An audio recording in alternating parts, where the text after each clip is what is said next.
আমি প্ৰত্যেকেই 84 লক্ষ জনী আমি পাৰ কৰি আহি মনুষ্য হৈছো। প্ৰতিটো জনীত কিঞ্চিত কিঞ্চিত মান পুণ্য আমি অৰ্জন কৰিছো। কিঞ্চিত চাওক আমি কি হ'ব পাইছো জানে? 84 লক্ষ কেনেকৈ হ'ল বা যে আমি জলজ অৰ্থাৎ সাগৰৰ তলত 9 লাখ জনম আমি লৈছো। 9 লাখ বাৰ সাগৰৰ তলৰ পানী জলজ। তাৰ পৰা 20 লাখ আমি কি হৈছো যে 20 লাখ আমি হৈছো তৰুতৃণ। 20 লাখ বাৰ হৈছো। তাৰ পৰা 11 লাখ আমি কীট পতংগ হৈছো। কীট পতংগে কিমান হল? 40 হল। 10 লাখ হৈছো আমি পক্ষী চৰাই চিৰিকটি 10 লাখ জন্ম লৈছো। প্ৰতিটো জন্মতেই কিঞ্চিত কিঞ্চিত পুণ্য আমি কিন্তু অৰ্জন কৰিছো, কিন্তু ভোগ কৰিব নোৱাৰো। কোনো এটা জন্মৰ ভোগৰ নাই। ভোগ যেনেকে নাই ভক্তিও নাই। মনত ৰাখিব, ভোগো নাই ভক্তি নাই। অকল মনুষ্য শৰীৰতহে ভোগো কৰিব পাৰি, ভক্তিও কৰিব পাৰি। কিমান হল? 50 হল। 30 লক্ষ আমি পশু হৈছো। পশু কিমান হল? 80। 4 লাখ মনুষ্যৰ ধৰণ আছে। 4 লাখ আমি মনুষ্য হৈছো। মনুষ্য হলেও আপোনালোকে চাওক বহুত মনুষ্য আছে পৃথিৱীত, গোটেই পৃথিৱীত। মনত ৰাখিব কিমান ধৰণৰ মনুষ্য আছে বুলি কৈছে শাস্ত্ৰই? 4 লাখ। এটা কিমান হল? 84 লাখ। 84 লাখ জন্ম হয় আফ্ৰিকাৰ মনুষ্য হৈছো আমি, আমেৰিকাৰ মনুষ্য হৈছো কোনোবা এটা জন্ম। কিন্তু আমি কি কৰিছো? তাতো আমি ভক্তিৰ অলপ হলেও কৰ্ম ভাল কৰ্ম কৰিছো, ভাল কৰ্ম কৰিছো। কৰাৰ কাৰণত ভাৰতৰ বৰ্ষত আহি কলি যুগত আহি আৰু এই হৰিনাম আমি পাইছো। এই জন্মত আমি কি কৰিব লাগে? এতিয়া ভোগো কৰিব লাগে, ভক্তিও। এটা ভোগটো কেনেকে কৰিম? এই যে ভাল কৰ্মবিলাক কৰিল, মই কলো যে কৰ্মফল আমি ভোগ কৰিম। আমি কৰ্মফল ভোগ কৰিব লাগিব। আৰু নিশ্চিত ভগৱানে কৈছে মোৰ এইটো ধাক নাই, তুমি কৰ্মফল ভোগ কৰিবই লাগিব। একেলগে 2 বন্ধুৱে এটা স্কুলত পঢ়িছিল। এজন পঢ়াই শুনাই বহুত ভাল, শান্ত শিষ্ট, কাকো অপকাৰ অন্যায় একো নকৰে। আৰু এজন মহাদুষ্ট, স্কুলত অকল কাজিয়া কৰিবলৈ কাৰণে যায়, পঢ়িব নাযায়। সময় গল, দুষ্টজনে পাছ কৰিলে নকৰিলে খবৰ নাই, ভালজনে পাছ কৰি গুচি গল। কিন্তু কি হব? দিনক দিনে দুষ্ট আৰু বেয়াজনৰ উন্নতি হৈ আহিব ধৰিলে। গাড়ীয়ে মটৰে সবখিনি উন্নতি হৈ গৈ যাব ধৰিলে। আৰু যিজন ভাল আছিলে তাৰ দিনক দিনে অধোন্নতিয়ে হৈ যাব। বহুত দিনৰ মূৰত তেওঁলোক 2 বন্ধু লগ খালে। লগ খাই দুষ্ট যিজন বেয়া আছিলে সেইজনে গাড়ীখন লৈ আহি আৰু ৰখাই দিলে। এওঁ খোজকাঢ়ি আহি আছে। তুমি মোৰ লগত পঢ়া মোৰ বন্ধু নহয়? বোলে হয়। তোমাৰ আজি এনেকুৱা অৱস্থা, তোমাৰ যখন স্কুলত তুমি ইমান চোকা আছিলা, পঢ়া শুনাত ভাল আছিলা, তোমাৰ আজি এনেকুৱা অৱস্থা হল। ইছৰাম, বৰ বেয়া লাগিল দেই। মই দেখিছা, মই পঢ়িব পাছ কৰিছো নে খবৰে নাই, সদায় কাজিয়া কৰিবই যাওঁ। মই কোনদিন স্কুলত ভাল কাম কৰিলো? একো সব বেয়া কামেই কৰি ফুৰিলো। আৰু মোৰ আজি টকা পইচাই ধনে জনে সা সম্পত্তিয়ে মোৰ উভৈনদী। গতিকে পৃথিৱীত ভাল হৈ লাভ নাই। ইজনে ইজনক মানে কৈ আছে বেয়া হওক, উন্নতি হব, ভাল হলে কিয় তোৰ এই বুলি কৈ মানে বন্ধুজনে গাড়ীটো নুতোলালে, গাড়ীখন চলাই লৈ গুচি আহিল। বা উঠ মই যাওঁ, নুতোলালে।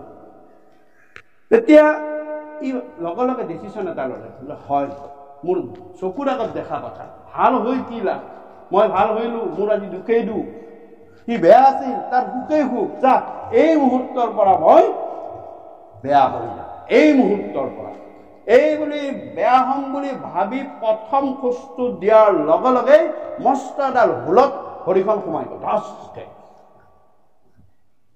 যেতিয়া সোমাই গ'ল বহি গ'ল এনেতে এজন সন্ত পুৰুষ ভৱিষ্যত দ্ৰষ্টা এজন সেইফালেদি আহি দেখা পাইছে কি হ'ল বোলে কি ক'ব গোটেইখিনি কাহিনী ক'লে মোৰ এতিয়া ভৰিত হুলডাল ভৰি হ'ব মই তোমাক হুলটো ওলাই দিম আৰু মই ভূত ভৱিষ্যত বৰ্তমান তিনিটাই মই জানো ক'বলৈ তোমাক মই সকলো কথা ক'ম তোমাক মই প্ৰথমতে অলপ তুমি বহা এইবুলি হুলডাল উলিয়াই লৈ তেওঁ ক'লে যে মই তোমাৰ বন্ধুজনকো দেখিছোঁ মই তেওঁক দেখি লগে লগে গম পাইছোঁ তোমাক দেখো মই গম পাইছোঁ চোৱা তোমাৰ যে বন্ধুজন যোৱাটো জন্মত ইমান পূৰ্ণ কাম কৰিছিলে ইমান পূৰ্ণ অৰ্জন কৰিছে নহয় ই আজিৰ দিনত ৰজা হ'ব লাগিছে কিন্তু এই জন্মত সুধা বেয়া কাম কৰাৰ কাৰণে সি ৰজাৰ পৰা কি হ'ল অৱনমিত হৈ শেষ অংশ তাৰ গাড়ী এখন আছে মাটি এক টুকুৰা আছে বিল্ডিং এটা আছে টকা পইচা অলপ আছে সিটো ৰজা হ'ব পৰা নাই বোলে নাই কিয় যে এই জন্মত সি অকল মানে কি কৰিলে পাপ কামেই কৰিলে কৰাৰ ফলত পূৰ্ণ ক্ষয় হৈ গুচি গ'ল সি ভোগ কৰিলে পূৰ্ণ ভোগ ভুঞ্জি পূৰ্ণ কৰা ক্ষয় পূৰ্ণ তাৰ ক্ষয় গ'ল আৰু এই মুহূৰ্তৰ পৰা তাৰ বেয়া দশা আৰম্ভ হৈছে সি আৰু ইয়াকতো উদ্ধাৰ কৰিব নোৱাৰে যদি তোমাক আজি সি গাড়ী এখনত তোলে তোমাক সহায় কৰিলে তাৰ আৰু উন্নতি হ'লে কিন্তু নকৰিলে তাৰ শেষ ইমান আৰু তুমি যোৱা জন্মত ভাল কাম কোনো এটাই কৰা নাই তোমাৰ নিচিনা বেয়া গাঁওখনত কোনোৱেই নাছিল তোমাক দেখিলে সকলোৱে ভয়ত পলাই পতং দিছিল ইমান তুমি দুষ্ট দুৰাচাৰ আছিল আৰু আজিৰ দিনত তোমাক ৰজাই কুলত দিবলগীয়া হ'ল তুমি আজি কুলত যাব লাগে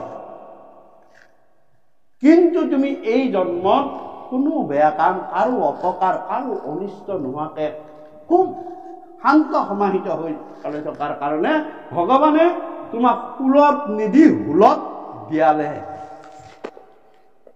কুলৰ পৰা কলৈ আনিলে হুললৈ আনিলে কিন্তু সেই কৰ্মফল তুমিও ভোগ কৰিব লাগিব তেওঁ ভোগ কৰিবই লাগিব গতিকে চাওক এই কৰ্মফল ভোগ কৰিবলৈ আমি মনুষ্য হৈছোঁ ঠিকেই ভোগ কৰিলে কি হ'ব আমাৰ ইমান জন্মৰে 84 লক্ষ জনীত আমি যি অকমান পুণ্য সঞ্চয় কৰি আনিছিলোঁ সেইখিনি ক্ষয় যাব কিন্তু মোৰ ভাগৱত গ্ৰন্থই কৈছে যে কৃপালু গুৰুৱে কৈছে যে ভোগ কৰা লগত ভক্তিও কৰা তেতিয়া তুমি এই ভোগ শেষ হোৱাৰ লগে লগে তুমি আকৌ সেই 84 লক্ষ জনীলৈ আৰু যাব নালাগে যদি তুমি ভক্তিও কৰা তেতিয়া তুমি পিছৰ জন্মত আকৌ উত্তম মনুষ্য হৈ গুচি যাবা দুখটো বেলেগেই কথা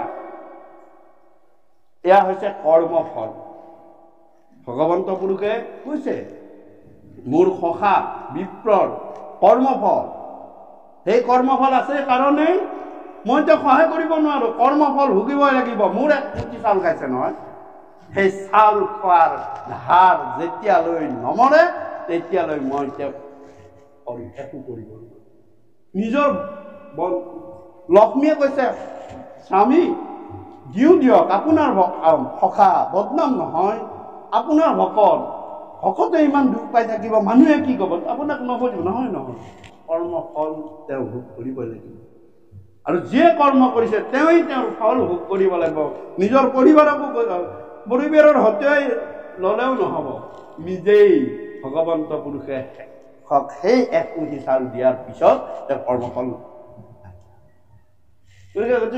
গতিকে আমি এয়া ভোগ কৰিব পাইছো কি ভোগ অমৃত ভোগ ইয়াক ৰসামৃত ভোগ বুলি কয় ই অমৃত এই অমৃত ভোগ যদি আমি পাইছো, আমি ইয়াক যেতিয়া আমি ল'ব পাৰিছো, আমি জন্মটো পিছৰ জন্মটো টকা পইচা ধন জন ঐশ্বৰ্য বিষয় বা ভাগৱতে নিদিয়ে। কি দিব? তোমাক মুক্তিৰ সন্ধান দিব। তুমি আকৌ 84 লক্ষ সেই সাগৰৰ তলত আফ্ৰিকাৰ সেই প্ৰকাণ্ড অন্ধকাৰ জাকাটোলৈ যাব নালাগে। এইখিনি ধন যদি তুমি লোৱা, পিছৰ জন্মত ইয়াতকৈ উত্তম জনম, উত্তম জুনি। গতিকে কি কৈছে? ও মনুষ্য জুনিৰ কৰ্মে, এই কৰ্ম নিকেশ জুনিত পুৰু, যে মনুষ্য জুনিৰ কৰ্মৰ ফলতে আমি আকৌ নিকেশ জুনিলৈ যাব লাগিব। আমি যদি অকল ভোগে কৰি থাকিলো, ভক্তিৰ ভৰটোলৈ নাজালো, তে হ'ব। নামঘৰ সত্ৰ সাধু সমাজলৈ নোযোৱাটো বহুত ধনী ধনী মানুহবিলাক আছে, তেওঁলোকে ভোগ কৰিছে, আৰু এটা দিনত ভোগ শেষ হ'ব। ভোগ হৈ স্বৰ্গৰ পৰা স্খলন হয়, আকৌ তেওঁলোকে সেই 84 লক্ষ জুনিলৈ যাবই লাগিব, এইটো চিঞৰ। সংসাৰ চক্ৰত আকৌ ঘূৰি ঘূৰি ঘূৰি ঘূৰি ঘূৰি ঘূৰি আহিবই লাগিব। গতিকে মোৰ কৃপালু গুৰুজনাই খুব সুন্দৰভাৱে এই কথা ভাগৱতত কৈছে। আমাক কৈছে যে তোমালোকে ভোগ কৰা মনুষ্যলৈ, আৰু লগতে ভক্তিও কৰা। গতিকে এই ভক্তি আমি কেনেকে কৰিব লাগিব? আমিতো জন্ম পোৱাৰ লগে লগে আমাক এটা বস্তুৱে কামোৰ মাৰি ধৰিছে, কোনেও সাৰি যাব নোৱাৰে। সেয়া হৈছে কলি। আমাৰ গৃহস্থবিলাকত কলিৰ প্ৰৱেশ কেতিয়াও কৰিব নিদিব। এইখন কৃষ্ণৰ ৰাজ্য কৰি ৰাখক, আৰু কৃষ্ণৰ ৰাজ্য কৰি ৰখাৰ প্ৰথম দায়িত্বটোৱে হ'ল গৃহস্থৰ আইমাতৃগৰাকী। তেওঁ কলিৰ পৰিবাৰ নে কৃষ্ণৰ পৰিবাৰ হ'ব? তেওঁ নাৰায়ণৰ পৰিবাৰ হ'ব নে আকুৰিক প্ৰবৃত্তিৰ প্ৰবৃত্তিৰ হ'ব? আপোনালোকে চাওক, সম্পূৰ্ণ দায়িত্ব কিন্তু আইগৰাকীৰ। তেওঁ ইচ্ছা কৰিলে এইখন কলিৰ ৰাজ্য কৰিব পাৰে, আৰু এইখন ভগৱান কৃষ্ণৰ ৰাজ্য কৰিব। সেইকাৰণে আমাৰ গৃহস্থধৰ্মী বাপসকলে বা আমি সকলোৱে, আমি যিহেতু গৃহস্থধৰ্মী, আমি কিছুমান ক্ষেত্ৰত অলপ নিজকে চেক্ৰিফাইচ কৰিব লাগে। কলি আমাৰ গৃহবিলাকত সোমাব দিব নালাগে। পিছত গৈ মোৰ অমুকটোৱে হ'ল, অমুকক দুখ দিম, তমুকক দুখ দিম, এইবিলাক কোনো কথা নহয়। আমি চাব লাগে আমি ক'ত ভুল কৰিছোঁ।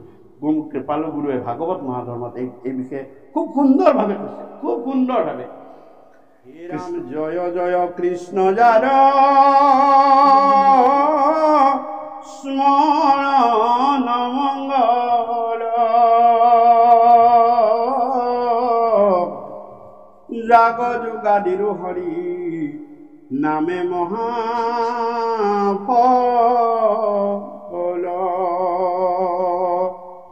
অৰাম হেনয় পৰমানন্দ মাধৱ কলিত, কুমৰিও নিৰম তৰে কচিত।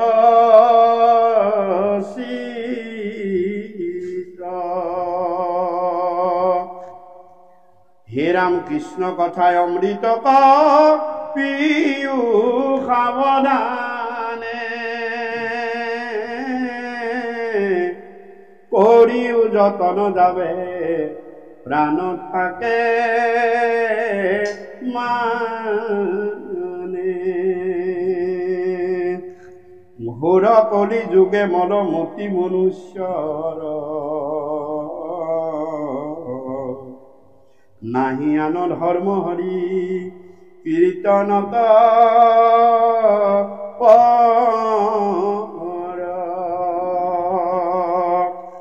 শৰীৰত আছে কলি কৃত যত দুখ, অৰাম গোচুক প্ৰথমে কৰা হৰি হৰি ঘোষ।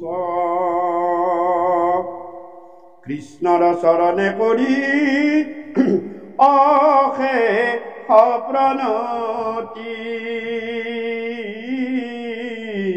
ঐশ্বতৰ কিংকৰ শংকৰণী গতি। মোৰ কৃপালু গুৰুৱে কৈছে যে ভগৱন্ত পুৰুষৰ নামটো, কৃষ্ণ নামটো স্মৰণ কৰাৰ লগে লগে আমাৰ গোটেই ইন্দ্ৰিয়বিলাকে সষ্টম আৰু মাংগলিক আচৰণ কৰিব ধৰে। জয় জয় কৃষ্ণ যাৰ স্মৰণ মংগল, অৰ্থাৎ কৃষ্ণ নাম লৈ কোনো এজনে বেয়া কাম কৰিব নোৱাৰে। প্ৰমাণ চাব পাৰে, আপোনাক গোটেই শৰীৰটো টানি লৈ গুচি আহিব, হাত ৰখাই দিব যেতিয়া কৃষ্ণ নাম উচ্চাৰণ হয়। গতিকে যাগ যোগাদিৰো হৰি নামে মহাফল, কলি যুগত তুমি যাগ কৰা, যজ্ঞ কৰা, হোম কৰা, তপ কৰা, হৰি নামেহে তাত ফল দিব, হৰি নাম নহলে তাত ফল নিদিয়ে। এই কথা কলি যুগতে নহয় বাবু, মনত ৰাখিব। এই কথা সত্য যুগতো আছিল, ত্ৰেতা যুগতো আছিল, দ্বাপৰ যুগতো আছিল, কলি যুগত মুখ্য কৰি থৈ দিলে। অৰ্থাৎ কি বুলি ক'লে মাধৱ মহাপুৰুষে, যে সত্য যুগে ধ্যান, ত্ৰেতা যুগে যজ্ঞ, দ্বাপৰ যুগত পূজা, কলিত হৰিৰ কীৰ্তন বিনাই আৱৰ নাহিকে দুজা। দুজা শব্দটোৰ অৰ্থ কি জানেনে? দুজা মানে দ্বিতীয়টো। সত্য যুগত ধ্যান মুখ্য আছিল, দ্বিতীয়টো এটা আছিল, সেইটো হৈছে গৌণ। মুখ্য আৰু গৌণ, মুখ্য আছিল ধ্যান, গৌণ আছিল নাম। ঠিক তেনেদৰে সত্য ত্ৰেতা যুগতো মুখ্য আছিল যজ্ঞ, গৌণ আছিল নাম। দ্বাপৰ যুগত পূজা, মুখ্য পূজা, কিন্তু গৌণ নাম। কিন্তু কলি যুগত কোনো মুখ্য গৌণ একো নাই, মুঠতে নামেই মূল। ইয়াত আৰু দ্বিতীয়টো নাই, গৌণ নাই। ক'ত প্ৰমাণ? ধ্ৰুৱ। মাহী মাকৰ কথাত থাকিব নোৱাৰি, দেউতাকতকৈ ওখ আসন ল'ম বুলি ধ্ৰুৱই মাকক সুধিলে, মই কি কৰিব লাগিব? দেউতাককৈ উচ্চ স্থানত মই থাকিব বিচাৰো। কাৰণ মাহীমায়ে মোক কৈছে, মই যদি সেই আসন, দেউতাৰ আসনখন, তেতিয়া মানে মই বোলে মাৰ গৰ্ভত জন্ম ল'ব লাগিব। সেইটোতো ইম্পচিবল। মই তোমাৰ গৰ্ভত জন্ম ল'লো, সন্তান হ'লো, আৰু তেওঁৰ গৰ্ভতটো এতিয়া এই জন্ম নহ'ব। গতিকে মই কি বোলে, তুমি এটা কাম কৰিব পাৰা, তোমাক সেই আসন কোনে দিব পাৰিব জানা? বোলে কোনে? বোলে তুমি ধ্যান কৰাগৈ আমাৰ আৰাধ্য দেৱতা বিষ্ণু। বিষ্ণুক ধ্যান কৰিব লাগে। ধ্ৰুৱে লৰ মাৰিলে, 6 বছৰীয়া ল'ৰাটো যেতিয়া ভগৱন্তক পাবলৈ লৰ মাৰিলে, ভগৱন্তৰ ওপৰত অন্তৰ্যামী ভগৱন্তক কৈছে, এইটো কি কাম? সৰু ল'ৰা মোক পাবলৈ গৈছে, তাৰ এটা বিপদ বিঘিনি হ'লে এতিয়া মোৰ গাতে দায় লাগিব, সিটো একো নাজানে। তেতিয়া নাৰদক মাতিল, নাৰদ তুমি সোনকালে আহা, তৎক্ষণাত যোৱা, সেই ল'ৰাটোক আধা ৰাস্তাৰ পৰা ঘূৰাই আনা, সেয়া তোমাৰ দায়িত্ব। বোলে প্ৰভু কি কৰিব গৈছে? বোলে মোক সি ধ্যান কৰিব গৈছে। সত্য যুগৰ কথা, উত্থানপাদ ৰাজাৰ কথা কৈছে। গতিকে ধ্যান কৰিব গৈছে। বোলে প্ৰভু ধ্যান কৰিব গৈছে, সিটো একো নাজানে, তুমি তাক ঘূৰাই লৈ আহা। প্ৰভু যদি ঘূৰি নাহিবতো পাৰে। বোলে নহয়, যদি তুমি নাহে, তোমাক মই আদেশ দিছো, তুমি তেওঁ সমুচিত ব্যৱস্থাটো কৰি দিব। এনেকে ভগৱন্তক নাৰদ গুচি আহিলে, আহি গ'লে, ক'ত যোৱা তুমি? বোলে মই মোৰ দেউতাকটো উচ্চ আসন পাবৰ কাৰণে মই মানে ধ্যান কৰিব, ভগৱানক ধ্যান কৰিব যাওঁ। বোলে তুমি সৰু ল'ৰা, 6 বছৰীয়া, ধ্যান কৰাটোতো তোমাৰ নিচিনা সৰু ল'ৰা কাম নহয়। এইবিলাক ডাঙৰ ডাঙৰ ঋষি মুনিসকলে কৰে, ডাঙৰ ডাঙৰ মানুহবিলাকে কৰে। গতিকে তুমি এটা কাম কৰা, নহয়, তুমি ঘূৰি আহা। যেতিয়া তুমি ডাঙৰ হবা, তেতিয়া তুমি ধ্যান কৰিবলৈ যাবা। নাই, মই সৰু ডাঙৰৰ কথা নাই, মই যামেই। তেনেকে নাৰদে কৈছে, নহয় তুমি পিছত যাবা, মই তোমাক পঠিয়াই দিম, তুমি আহা। বোলে নাই, মই দেউতাৰ সেইতকৈ উচ্চ আসন ল'ম, মই ধ্যানত বিষ্ণুক সাক্ষাৎ কৰি বিষ্ণুৰ পৰা সেই বৰ ল'মেই, সেই স্থান ল'মেই। নাৰদে উপায় নাই, ভগৱন্তৰ যেতিয়া আদেশ আছে, তেতিয়া নাৰদে নিজৰ মানে কাম আৰম্ভ কৰিলে। বোলে ৰবা, তুমি যে ধ্যান কৰিব যাবা, তুমি কি মন্ত্ৰ কবা? তুমি কি নাম ল'বা? ধ্ৰুৱে বাক খাই গ'ল, কি ধ্যান কৰিবলৈ কিবা মন্ত্ৰ লাগে? মই চকুৰ এটা মুদি দিম, ভগৱানক চিন্তা কৰি ভগৱান আহি ধ্যান মুখ্য, ধ্যান তুমি কৰিব লাগিব। কিন্তু তোমাক যদি বাঘ সিংহ খাই পেলাই, ভালুকে খাই পেলাই তোমাক ধ্যান কৰাই নহ'ব দেখোন। ভগৱানকতো ইমান সোনকালে নাপায়, তুমি বছৰ বছৰ ধ্যান কৰিব লাগিব, তেতিয়া পাবা। তেতিয়া যদি বাঘ ভালুকে খাই দিয়ে তোমাৰ কি হ'ব? গতিকে চাওক, সেইকাৰণে কৈছে নাম প্ৰমত্ত হেতু। নামক সিংহ বস্তু বুলি। কিয়? যে নাম প্ৰমত্ত কেশৰী যদি আপুনি, আমি সেইকাৰণে মই প্ৰসংগটো এইকাৰণে ওলাইছোঁ যে গৃহস্থ ধৰ্মীসকলে কিয় ঘৰত প্ৰতিদিনে নাম সেৱা, গুৰু সেৱা কৰিব লাগে। নাম বস্তু কি? আমি ভাবোঁ কি ল'লো শৰণ, তাতেই থলোঁ। প্ৰতিদিনেই যে গৃহস্থ সংসাৰী লোকসকলে ঘৰত নাম ল'ব লাগে, নৃযজ্ঞ কৰিব লাগে, সেইটো নৃযজ্ঞ। 5খন যজ্ঞৰ ভিতৰত সেইটো নৃযজ্ঞ। গতিকে তোমাক কি হ'ব? তেতিয়া মোক নাম লাগিলে, তোমাক নাম লাগিলে। নাম কি নহয়? তোমাৰ যেতিয়া চাৰিওফালে চক্ৰকাৰে তোমাক সুৰক্ষিত কৰি ৰাখিব, কোনো জন্তু, কোনো বস্তু, বেয়া বস্তু তোমাৰ ওচৰলৈ আহিব নোৱাৰে। মই নাম ক'ত পাম? বোলে গুৰুৰ ওচৰত পাবা। গুৰুহে নাম বস্তু দিব পাৰিব তোমাক। চাওক, সত্য যুগৰ কথা। গুৰু বস্তু তেতিয়া চিনাই দিছে, তোমাক গুৰু লাগিব। গুৰু সেই নহয়, আপুনিতো দেৱৰ্ষি নাৰদ, আপুনিতো ভগৱন্তৰ অৱতাৰ, বোলে আপুনি মোৰ গুৰু হওক। নাৰদ ক'লে ভগৱন্ত চাওক, পৰম গুৰুৰ আদেশ। যদি পৰম গুৰুৰ আদেশ নিদিলেহেঁতেন নাৰদৰ সেইদিনা ধ্ৰুৱৰ গুৰু হ'ব নোৱাৰে। নাৰদ ধ্ৰুৱৰ গুৰু, নাৰদ প্ৰহ্লাদৰ গুৰু, নাৰদ জনকৰ গুৰু। চাওক, তেতিয়া গতিকে গুৰু চিলেকশ্যন শিষ্যই কেতিয়াও নকৰে, মনত ৰাখিব। গুৰু চিলেকশ্যন কৰি পঠাই পৰম গুৰু। আদি গুৰু আমাৰ পিতৃ। অহা জন্মত আমি কাৰ সন্তান হ'ম আমাৰ সাধ্য আছেনে? যে অহা জন্মত মোৰ গুৰু, আদি গুৰু অমুকেই হ'ব, কাৰোবাৰ আমাৰ সাধ্য আছেনে? নাই। সেয়া কৰিব পাৰে পৰম গুৰুৱে। তুমি কাৰ সন্তান হ'বা, আদি গুৰু তোমাৰ কোন হ'ব, এয়া আমাৰ কাৰো সাধ্য নাই। গতিকে আমি ভাবোহে নামঞ্জনীয়া গুৰুজনে হ'ব, তেওঁৱে আমাৰ গুৰু, মই কৰিলো, নহ'ব। পৰম গুৰুৱে চিলেক্ট কৰিব তোমাৰ গুৰু কোন। আমি মই মোৰ বুলি কওঁ, এইটো সাধ্য কাৰো নাই। গতিকে নাৰদক ভগৱন্ত গুৰুক আদেশ দিছে, তুমি তেওঁৰ গুৰু হ'বা, মন্ত্ৰ দিবা। তেতিয়া নাৰদে তেওঁ কি কৰিলে? ওম নমো ভগৱতে বাসুদেৱায়, এই দ্বাদশ অক্ষৰী মন্ত্ৰটো দি দিলে। গুৰুৰ পৰা যেতিয়া মন্ত্ৰ পাই গ'ল, সেই মন্ত্ৰ একদম প্ৰমত্ত কেশৰী হৈ পৰিলে। আৰু ধ্ৰুৱই সেই গোটেই মন্ত্ৰ গাই ভগৱন্তক পালে। তাৰ লগত ধ্যান আছিল, ধ্যানৰ লগত নাম ঘূৰি গ'ল। নাম নহ'লে সেইদিনা ধ্ৰুৱৰ কাম নাই। ভগৱন্তৰ নাম নাছিল দক্ষৰ যজ্ঞত, সেইকাৰণে যজ্ঞ সফলেই নহ'ল। আপোনালোকে সতী দেহ ত্যাগ কৰিবলগীয়া হ'ল। যজ্ঞ কিয় সফল নহ'ল? তাত নাম নাছিল, ভগৱন্ত নাছিল, তাত শিৱ আছিল, ব্ৰহ্মাও আছিল, কিন্তু ভগৱন্ত কৃষ্ণ নাছিল। ভগৱন্ত নাৰায়ণ বিষ্ণু তাত নাছিল, তেওঁৰ নামো নাছিল। সেইকাৰণে সেই যজ্ঞই অসফল হৈ গ'ল। এতিয়া দ্বাপৰ যুগৰ সত্য ত্ৰেতা যুগৰ কথা কৈছো। দ্বাপৰ যুগলৈ আহক, পূজা কৰিছিল,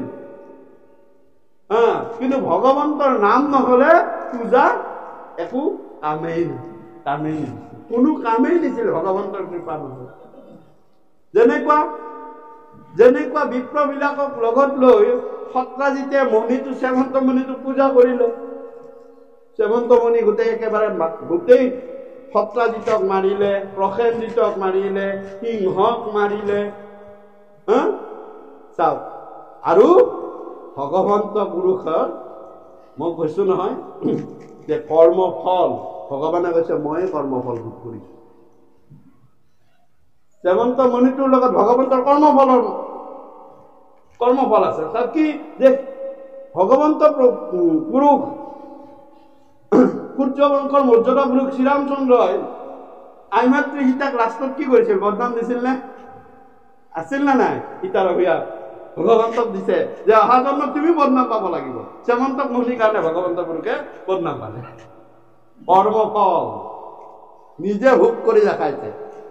সেই জন্মত বদনাম দিছিলে, মই যদি সঁচা হওঁ, সত্য হওঁ, সাধ্য হওঁ, অহা জন্মত হে প্ৰভু তুমি এটা বদনামৰ ভাগি হ'ব লাগিব। আৰু সেই বদনামৰ ভাগি হৈ তুমি মাকো মোক পাবা। জাম্বৱতীক পাইছে, সত্যভামাক পাইছে। চাওক, গতিকে কৰ্মফল ভগৱন্তই দেখাই দিছে। আমি এইবিলাক যিবিলাক পাই থাকো, আমি যদি মই ক'লো নহয় কুলত নাযায় আমি ভুলত যাম। যদি আমি এই কৃষ্ণ ভক্তি আমি নামৰ লগত যদি লাগো, আমি কুল নহল নালাগে, ভগৱন্ত পুৰুষে ভুল কৰি দিব কৃষ্ণক। ইয়াতো কৈছে কৃষ্ণ কথা অমৃত পিও সাৱধানে কৰিও যতন যাৱে পানা থাকে। মানে যিমান সময়লৈকে আমাৰ শেষ নিশ্বাসটো থাকে, সিমান সময়লৈকে ভগৱন্তৰ নামটো লগত ৰাখিব। আৰু এইখিনিয়ে ভগৱন্তই দিবৰ কাৰণে আমাক পঠিয়াইছে মনুষ্য হৈ। তেতিয়া আমি মনুষ্য হৈ এইখিনি বস্তু লগত লৈ যাব লাগিব। ভগৱন্ত পুৰুষে তাত ইয়াত কিমান বেংক বেলেঞ্চ থৈ গলা, কিমান মাটি সম্পত্তি গাড়ী মটৰ থৈ গলা, সেইটো বিচাৰ নকৰে। তোমাক মই পঠিয়াইছিলো মোৰ লীলা যশ মহিমা গুণ চৰিত্ৰৰ অৰ্জন কৰিবলৈ। তোমালোকে মোৰ কাৰণে কি আনিছা সেইটোহে মোক দিয়া। আৰু যদি তোমালোকে ইয়াতে কোনো খাতাই খোলা নাই, তেতিয়াহ'লে তোমালোকৰ আকৌ 84 লক্ষ জনীলৈ তুমি আৰম্ভ কৰা। কাৰণ তোমাৰ পুণ্য যদি মনুষ্য জন্ম লাগে, তুমি আকৌ পুণ্য অৰ্জন কৰিব লাগিব। তুমি পুণ্য শেষেই কৰি গলা। ভগৱন্তৰ নাম গুণ ভক্তি নকৰি তুমি কোনো মানে পুণ্য অৰ্জন নকৰিলা। গতিকে ঘোৰ কলি যুগে মলমতি মনুষ্যৰ, আমি কলিযুগত জন্ম পোৱাৰ লগে লগে আমাৰ দেহত কলিমল লাগিবই। কেনেকুৱা এটা সৰু উদাহৰণ, আজি এইটো কৃষ্ণ কথা ইয়াতে আলোচনা বিলোচনা হৈছে। আমি কৃষ্ণ কথাখিনি একান্ত মনে শুনি আছো। ইয়াৰ মাজত কিবা কাৰণত ভগৱন্তই নকৰক, আমাৰ দুজনৰ মাজত যদি তুতু মুমু হয়, বা কিবা কাৰণত কথাৰ কটাকটি হয়, বা অলপ তৰ্কাতৰ্কি হয়, আপোনালোকে চাওক 10 বছৰ পিছতো তেওঁ কিন্তু কৈ দিব মোৰ অমুক ইমান চনত অমুকৰ তালৈ ভাগৱত শুনিবলৈ যাওঁতে অমুকৰ লগত এনেকুৱা কথালৈ অমুক হ'ল। চাওক, এইটো আপোনাৰ 10 বছৰলৈ মনত থাকিব। 10 বছৰ কি হয়তো শেষলৈকে থাকিব পাৰে। কিন্তু আজি যিখিনি কৃষ্ণ কথা কলো, আপুনি বৰ বেছি এসপ্তাহৰ পিছত পাহৰি যাব। প্ৰমাণ তোমাৰ গাত কলিমল আছে, কলিয়ে তোমাক পাহৰাই পেলাইছে। অলপো মনত নাথাকে, কিন্তু আজি একেজন মানুহ, একেটা মন, একেখিনি চিন্তা, একেখিনি কথা, কিন্তু যিটো কথা আপুনি মনত ৰাখিব নালাগে, সেই কথাটো আপোনাৰ 10 বছৰ পিছলৈ মনত থাকিলে, কিন্তু কৃষ্ণ কথা যিটো অমৃতময় কৃষ্ণ কথা, যিটো অমৃত লগত লৈ তুমি যাবা, তুমি সেইটো পাহৰি গলা। এয়া কি কলি মলৰ প্ৰভাৱ। আমি মনত ৰাখিব লাগে কোনটো, যে আজি এই অমৃতময় কথাখিনি। কিন্তু আমি কি কৰিম, যদি মুখে মুখে লাগিলে 10 বছৰ পাছত যেতিয়া ভাব হ'ল অমুক ভাগৱতৰ কথা চিন্তা কৰালে, কৃষ্ণ কথা চিন্তা কৰ, কৃষ্ণ কথা চিন্তা কৰিলে এইটো কথা মনলৈ আহে,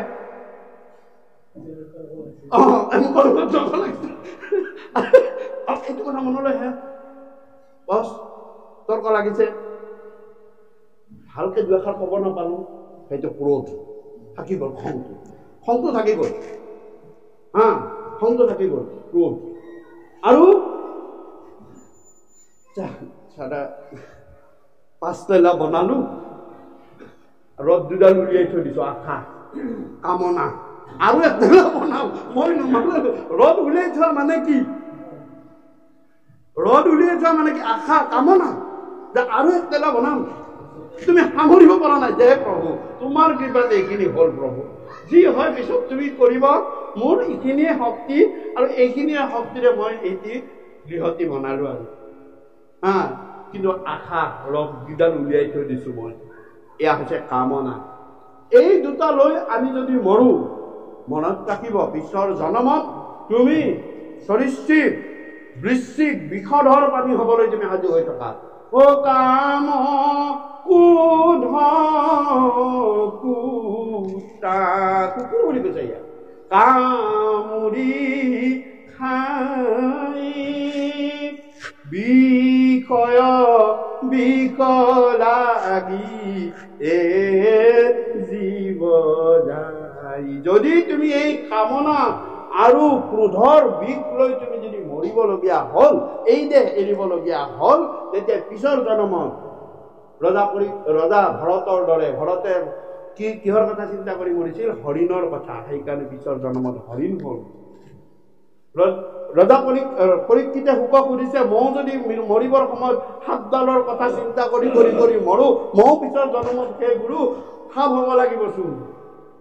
চাওক কি চিন্তা কৰি ল'ব লাগে যে আমি অমৃতৰ সন্তান, অমৃত লৈ মৰিম। আমি কাজিয়া চাজিয়াৰ কথা বাদ দিলো, কিন্তু সেইদিনা যে কৃষ্ণ কথাখিনি শুনিলো, এই যে জন্মৰ কথাখিনি, সেইখিনি কথাকে কৈছে ৰমণ কৰি থাকা। ও ৰাম কৃষ্ণ ৰাম কৃষ্ণ ৰাম হৰি হৰি, ও ৰাম তেৰ মোহ অবি ৰাম ৰাম ৰাম।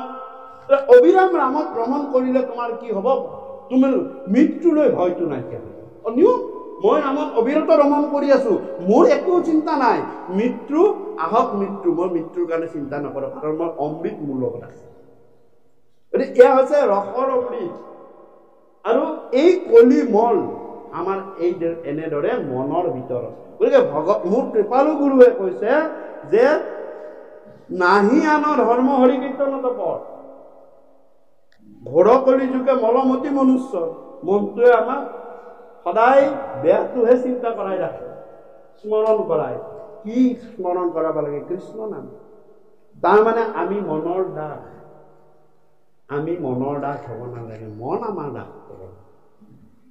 যিজন মনৰ দাস, তেওঁৰ মন কেতিয়াও স্থিৰভাৱে থাকিব নোৱাৰে। কিন্তু যিজনে মনক কণ্ট্ৰল কৰিছে, সেইজনক মনত ৰাখিব, তেওঁতকৈ বলৱান আৰু কোনো নাই। গতিকে তাক যিয়ে মনক কণ্ট্ৰল কৰিব, তেওঁহে আচলতে বিবেকশীল। বিবেকশীল। ৰজা দশৰথক যেতিয়া বিশ্বামিত্ৰই কৈছিল যে তোমাৰ পুত্ৰ ৰামক মোক দিয়া, তেতিয়া দশৰথে কৈছিলে যে মোৰ ৰাম 15 বছৰীয়া যুৱক, মোৰ যৌৱন মাত্ৰ, এই মাত্ৰ যৌৱন, কৈশোৰৰ পৰা উঠিছে মাত্ৰ। আৰু সেই ৰামক আপোনাক মই কেনেকে দিম? দুখন সুবাহু এইবিলাক মহা সেই দৈত্য, এই ল'ৰাটোৱে কেনেকে মাৰিব? সেই গুৰু মোকে লৈ যাওক, মই যাওঁ। তথাপিও মই ৰামক দিবলৈ বেয়া লাগে। মোৰ সেনাপতি আছে, সেনাপতি বিলাকক লৈ যাওক, আপুনি কিমান লাগে সেনাপতি লৈ যাওক। তেতিয়া বিশ্বামিত্ৰই কৈছিল যে তুমি এই যুদ্ধ ভয়ানক যুদ্ধ হ'ব, কাৰণ গোটেইকেইটা ৰাক্ষসে মায়াবী। আৰু এই ভয়ানক যুদ্ধখন যেতিয়া হ'ব, তেতিয়া ইয়াত কিয় বিবেকেৰে কাম কৰিব লাগিব।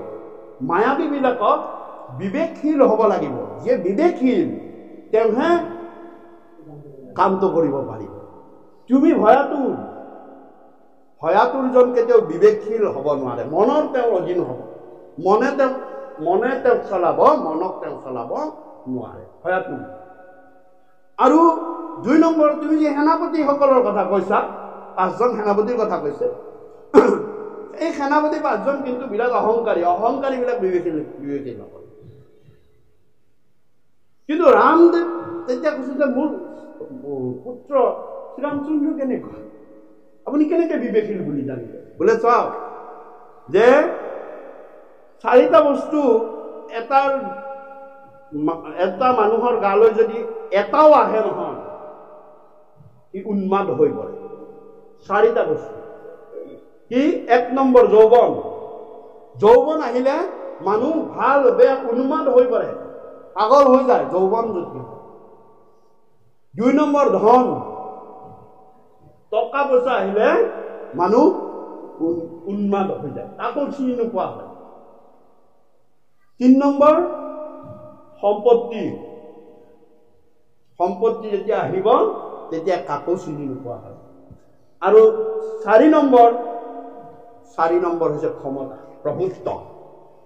প্ৰভুত্ব যদি আহে, কিন্তু হে ৰজা দশৰথ, তোমাৰ পুত্ৰ ৰামৰ লগত চাৰোটা আহিছে। তেওঁ যৌৱন, তেওঁ টকা পইচা আছে, তেওঁ সা সম্পত্তি, ৰাজৰ ৰজা হ'ব, আৰু লগতে তেওঁ একেবাৰে গোটেই ৰাজ্যত তেওঁ ৰজা হ'ব, আৰু তেওঁৰ ক্ষমতা আহিছে হাতলৈ, কিন্তু তথাপিও ইমান বিনয়ী, ইমান বিবেকশীল। গতিকে এই বিবেকশীল জনেহে এই তাৰকা সুবাহু নিচিনা ভয়ংকৰ ভয়ংকৰ দৈত্যবিলাক তেওঁ গোটেই চিন্তা কৰি বধ কৰিব পাৰিব। গতিকে এই 4টা বস্তু যেতিয়া আহে, মানুহ সদায় এটা আহিলে মানুহ পাগল হ'ব। সেইকাৰণে প্ৰভু শ্ৰীৰামচন্দ্ৰক মৰ্যাদা পুৰুষ বুলি, তেওঁ সূৰ্য বংশৰ মৰ্যাদাটো তেওঁ সম্পূৰ্ণ ৰক্ষা কৰিব পাৰিছে। গতিকে ইয়াতো কৈছে যে শৰীৰতো আছে কলিকিত যত দুখ, এটা দুখ কলোৱেই মই, শৰীৰৰ কলিকিত দুখ এটা, যে আমি ভাল কথা মনত নাথাকে, বেয়া কথা কিন্তু বহু বছৰলৈ মনত থাকে। এইটো এটা শৰীৰত থকা কলিকিত দুখ। আৰু গুচুক প্ৰথমে কৰা হৰি হৰি গুণ। গতিকে কলিয়ে এই কৃষ্ণ কথাখিনি পাহৰাই দিয়ে, আৰু যিকোনো প্ৰকাৰে আমাৰ গৃহস্থ ধৰ্মবিলাকত সোমাবলৈ মনত ৰাখিব। কলি অকালত, কিন্তু কলি আহিছে অকালত। ব্ৰহ্মলোকত কলিৰ, ব্ৰহ্মাৰ তনুৰ পৰা কলিৰ জন্ম হৈছে। হোৱাৰ লগে লগেই কি দণ্ডডাল লৈ কলিৰ জন্ম হৈছে, আৰু দণ্ডডাল লৈ কৈছে হে পিতৃ মোক ৰাজ্য দিয়া। তেতিয়া ব্ৰহ্মাই, কল্কি পুৰাণৰ কথা, ব্ৰহ্মাই কৈছে যে এইটো কেনেকুৱা সন্তান মই জন্ম দিলো, জন্ম পায়ে মাটিৰ ভাগ বিচাৰিছে, কিন্তু ভাল লক্ষণ নহয়। তেতিয়া কৈছে ৰবা ৰবা, তুমি অসমত জন্ম পালা, তোমাৰ ৰাজ্যখন ব্ৰহ্মলোকততো নাই, মোৰ ইয়াত তুমি থাকিবই নোৱাৰা, শিৱলোকতো তুমি যাব না, বৈকুণ্ঠতো বাদেই দিয়া, বৈকুণ্ঠতো তুমি যাবই নোৱাৰা, পাতাল লোকতো তোমাৰ স্থান নাই, তোমাৰ স্থান আছে পৃথিৱীত মৰ্ত্য লোকত, য'ত জন্মিলে মৰিব লাগে নীতি আছে ধৰা, তাত তোমাৰ স্থান। কিন্তু তুমি অসমত জন্ম পালা, ইতিমধ্যে তাত দাপৰ যুগ চলি আছে, আৰু দাপৰ যুগত সেই পৃথিৱীত ভগৱন্ত ঈশ্বৰ কৃষ্ণই নৰদেহ লৈ নৰলীলা কৰি গোটেই পৃথিৱীখনক পবিত্ৰ কৰি ৰাখিছে। যেতিয়ালৈ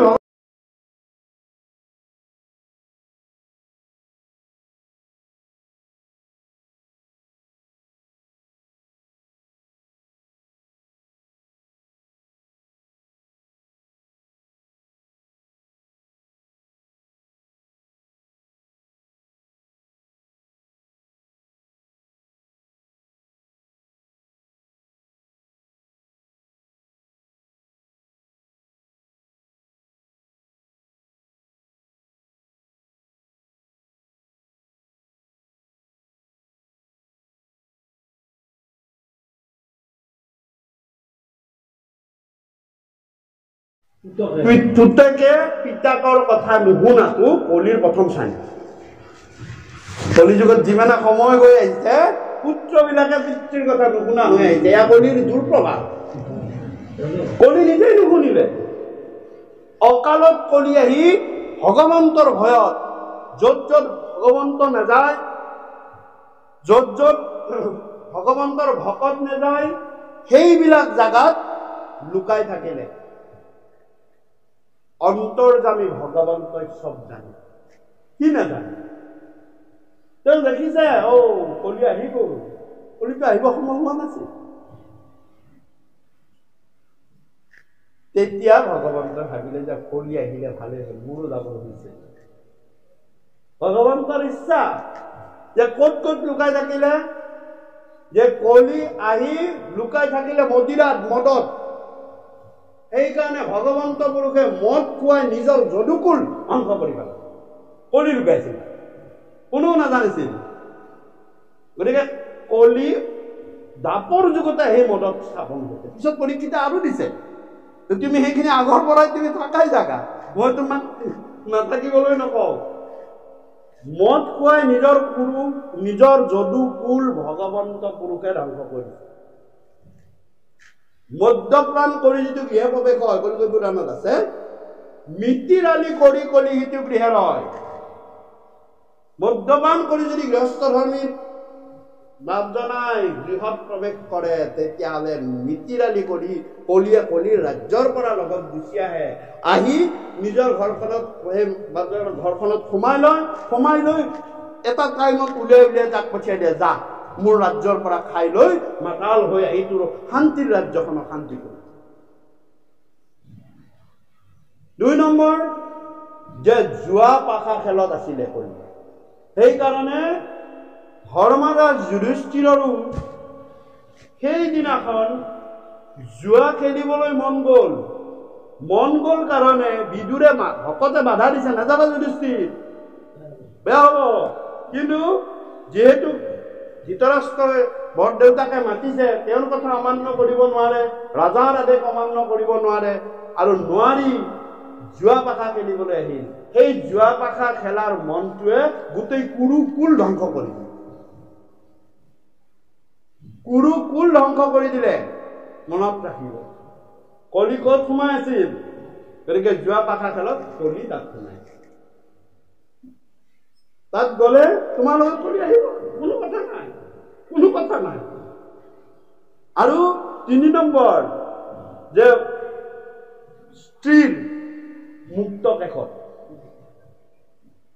স্ত্ৰীসকলৰ নাৰীৰ মুক্ত কেশত চুলি যেতিয়া মেলি থাকোতে কি হৈছিল? তাত কলি প্ৰৱেশ কৰিছিল। কোনে আছিল চুলি মেলি সেই সময়ত? দ্ৰৌপদী আছিল। আৰু দ্ৰৌপদীৰ চুলিত ধৰাৰ লগে লগে দুশাসনৰ পৰমায়ু হৰণ কৰি লৈছিল। নহলে 10,000 হাতীৰ বল আছিল দুশাসনত। চাওক, সেই দুশাসনক ভীমে ফালি পেলাব পাৰিছে। চাওক ক'ত? সেইকাৰণে কি কৈছে, যে শাস্ত্ৰও কৈছে, কলিযুগতো আছে এইটো নিয়ম, যে মুক্ত কেশত মাইকী মানুহ কেতিয়াও থাকিব নাপায়। এইটো একেবাৰে কথা শুওঁতে। আৰু মুক্ত কেশত ৰাতি যদি কিবা কাৰণত, আমাৰ আগতে নিয়ম আছিলে বাবকল, চুলি সদায় বান্ধি শুৱে আইসকলে, আমাৰ নিয়মে আছিলে। কাৰণ মুক্ত কেশত যদি হাতখনো লাগে নহয়, স্বামীৰ হাত গুচি আহিব। কিয় বান্ধিছিল? আমাৰ এটা কয় আৰু যে চুলি দীঘল হয়, আচলতে কলিতাত সোমাব নোৱাৰে যদি বান্ধি থয়। মূৰটোৰ বনিয়াই ধুনীয়াকে বান্ধি থয়, চাবচোন। তাৰপিছতে কয় মুক্ত কেশত তাৰমানে কলিতা, তাত যেতিয়া কোনটো হাতত লাগিব পাৰেতো। এইবিলাক ক'ত আছে? কল্কি পুৰাণত আছে, ক'ত আছে? ভাগৱত শেষৰ পালেও কিছুমান কথা এনেকুৱা দিছে। গতিকে চাওক, এই এনেকুৱা ধৰণৰ। গতিকে অকালত কলি আহিছিলে, থাকিব। তাৰপিছত ৰজা পৰীক্ষিতে এই 2 ঠাইত দিয়াৰ উপৰিও আৰু এঠাইত দি দিলে, সেইটো হৈছে বেশ্যালয়, পুৰুষৰ কাৰণে। এয়া হৈছে পুৰুষৰ কাৰণে। পুৰুষৰ কাৰণে কি ক'ত দিলে? যে মদ আৰু জুৱা আৰু বেশ্যালয়, এই 3 ঠাই। ইয়াত আহিমাতৃসকল কেতিয়াও নাযায়, এইবিলাক ৰিলেটেডে নহয়। গতিকে কলিসকলে ৰ'ব, মোৰ বংশটো অলপ ডাঙৰ, কাম, ক্ৰোধ, লোভ, মোহ মোৰ 4 পুত্ৰ, অকুৱা ইৰিকা মোৰ 2 জনী ছোৱালী। গতিকে মোৰ বংশটো অলপ ডাঙৰ, পাত্ৰমন্ত্ৰী বহুত, মোক আৰু অলপ জাগা দিয়ক। আৰু এটা কথা মহাৰাজ, এই 3 ঠাইত মই আগৰ পৰা আছোৱেই, 2 ঠাইত আপুনি মোক এঠাইত দিলে, এইবাৰ মোক আপুনি স্ত্ৰীসকলৰ কাৰণে আৰু মোক জাগা দিয়ক। এইবাৰ এনেকে স্ত্ৰীসকলে, এইখিনি পুৰুষে আহিব, এতিয়াতো কথাটো বেয়া হ'ব নহয়। তেতিয়া স্ত্ৰীসকলৰ কাৰণে ৰজা পৰীক্ষিতে পঞ্চসোণা দি দিলে। 5টা সোণা, মানে পাপ, পঞ্চসোণা, অৰ্থাৎ পাপ উৎপন্ন হোৱা ঠাইত সোণা বুলি কয়। সেইটো কিন্তু স্ত্ৰীসকলৰ দ্বাৰাহে আহে, সেইটো পুৰুষসকলৰ দ্বাৰা নাহে। পুৰুষসকলে 1 নম্বৰতে ধৰক দিলে কি যে বাঢ়নি ঝাৰু বাঢ়নি কলিত থাকিব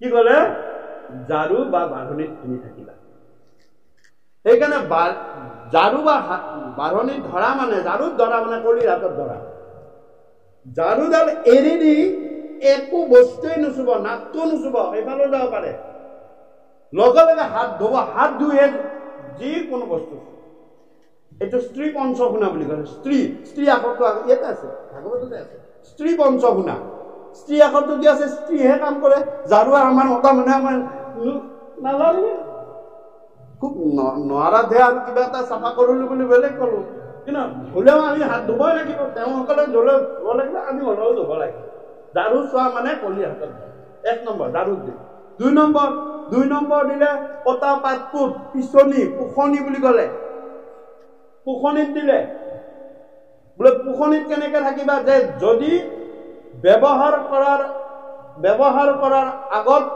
পতা পাতপুতটো ধুই ল'ব লাগে আৰু ব্যৱহাৰ কৰি উঠি পতা পাতপুতটো ধুই শুকাই থব লাগে যদি নথয় তাক কলি উপায় দি দিলে লগে লগে ধুব লাগিব এটি 2 নম্বৰ থাকিব লাগে আৰু পতা পাতপুত আমি ব্যৱহাৰ নকৰোৱে আজিকালি মিক্সি হ'ল একে কথা বাকীটো ধুই থৈ দিব লাগিব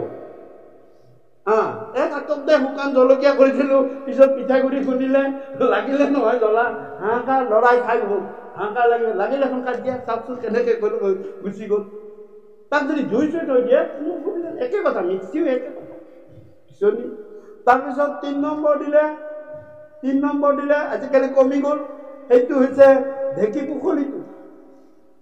ঢেঁকী পুখুৰীটো কলিত থাকিব ক'লে তাত কি ক'লে যে তাত আকৌ পতাৰ সূতা সেইটো কেতিয়াও পানীৰে ধুব মেলিব নালাগে শুকান কাপোৰেৰে মচি কিনে তাত আকৌ শুকান কাপোৰখনে থৈ দিব লাগে পানী থাকিলে তাত কিন্তু কলি সোমাই থাকে সেইটো শিকাই থাকিব নালাগে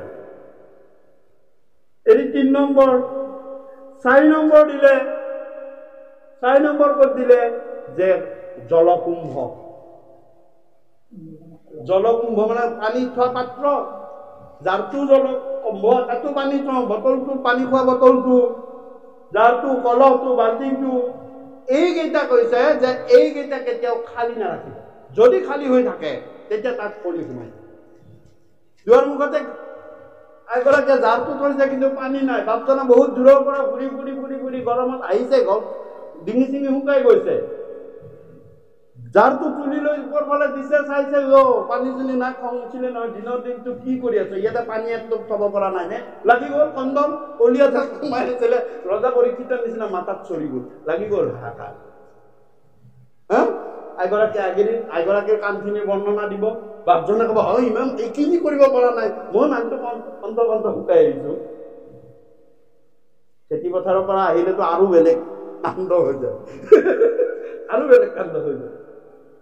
গতিকে এয়া 4 নম্বৰ 5 নম্বৰ ক'লে জুখালত থাকিব ক'লে জুখালত থাকিলে কি হ'ল জুখাল কি বস্তু যে এতিয়া আমি আগতে চৌকাটো এনেকে কেৰাচিন অলপ দিলো ফাৰ্ষ্টকে মাৰি দিলো গোটেই চৌকাটো জুই জ্বলি গ'ল লাগি গ'ল তেতিয়া তাত বহুত পোক পৰুৱা থাকে ভাতৰ কিবা দাইলৰ পৰা খাবলৈ আহে বহুত পোক পৰুৱা আহে আৰু সেইখিনি বধৰ ব্ৰহ্মবোধি পাপটো গুচি আহে কলিয়ে ব্ৰহ্মবোধি পাপটো লৈ গুচি আহে আজিকালি গেছত মাৰি দিয়াৰ লগে লগে বায়ুত থকা যিখিনি উপকাৰী বেক্টেৰিয়া সেইখিনি লগে লগে ভস্ম হৈ গুচি যায় সেইটো ব্ৰহ্মবোধি সেইটো ব্ৰহ্ম সেই পাপটো গা লৈ গুচি আহে তাত কি কৰিব লাগিব এতিয়াতো ভাত অন্নমুঠি নবলা নাই সেইটো মনত ৰাখিব এইটো নিৰ্যজ্ঞৰ সহায় ল'ব দিছে অৰ্থাৎ কৃষ্ণ পৰম ব্ৰহ্মৰ নাম আপুনি লৈ আপুনি কামটো কৰি দিয়ক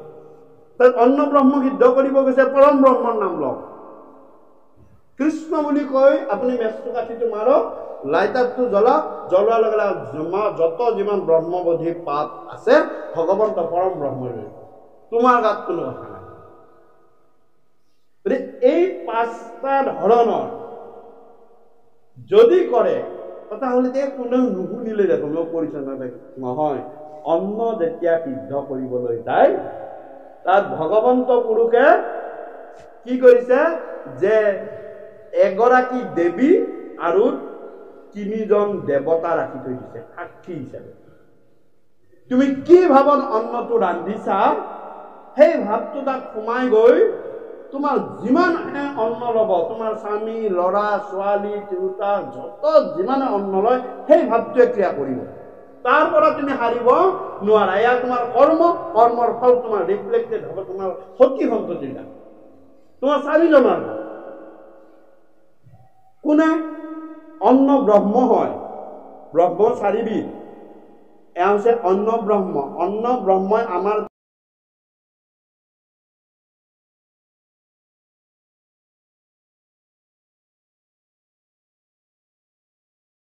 অস্থি মজ্জা মেদ এই 3টা। তত্ত্ব মানে ছাল, তাৰপিছত হৈছে ৰসৰ পিছত তেজৰ পিছত বীৰ্য। এই 7 ধাতু কিন্তু অন্নৰ পৰা উৎপন্ন হৈ এই 7 ধাতুৱে কি কৰে? আমাৰ কৰ্মেন্দ্ৰিয়বিলাক চলাব ধৰে, জ্ঞানেন্দ্ৰিয়লৈ গুচি যায়। গতিকে ভাল চিন্তাৰে যেতিয়া অন্নখিনি সিদ্ধ কৰা হয় তেতিয়া সকলো কৰ্মেন্দ্ৰিয়ই ভাল চিন্তা কৰিবলৈ আৰম্ভ কৰে। 3জন তাত দেৱতা, এগৰাকী দেৱী। প্ৰথম হ'ল অগ্নি দেৱতা। অগ্নি বিনে অন্ন সিদ্ধ কতো নহয়। অগ্নিক কৈছে তুমি সাক্ষী হৈ থাকিবা, মোৰ ব্ৰহ্ম। অন্ন অগ্নি দেৱতা তলত থাকে। তাৰ পিছত থাকে ধৰা মাতৃ, অৰ্থাৎ পৃথিৱী, ধৰা স্বৰূপ পৃথিৱী। চৰুটোক ধৰা মাতৃ বুলি কয়। চৰিটো ধৰি থাকে অন্ন ব্ৰহ্মটো। চৰুটো নহ'লেতো আৰু অন্ন ধৰা নহয়। তাৰপিছত জল দেৱতা লাগিব, তাত জল লাগিব। জল নহ'লে আপুনি অন্ন সিদ্ধ কৰিব নোৱাৰে। চাওক, তাৰপিছত বায়ু। 3জন দেৱতা, এগৰাকী দেৱী ৰাখি থৈ দিছে ভগৱানে। যি ভাৱত ৰান্ধিবা সেই ভাৱে পৰম অন্ন ব্ৰহ্মই কাম কৰা আৰম্ভ কৰি দিব। গতিকে চাওক, সেয়া হৈছে অন্ন ব্ৰহ্ম। অন্ন ব্ৰহ্মৰ পিছত আছে নাদ ব্ৰহ্ম। এই যে আমি কৃষ্ণক কথা কৈ আছো, এইও এটা ব্ৰহ্ম। ইয়াক নাদ ব্ৰহ্ম বুলি কয়, শব্দ ব্ৰহ্ম বুলি কয়। এই শব্দ ব্ৰহ্মৰ দ্বাৰা আমি সকলোকে মাতিব পাৰো, তাকে আমি নাম বুলি কওঁ। আমি যাকে মাতিম সিয়ে আহিব।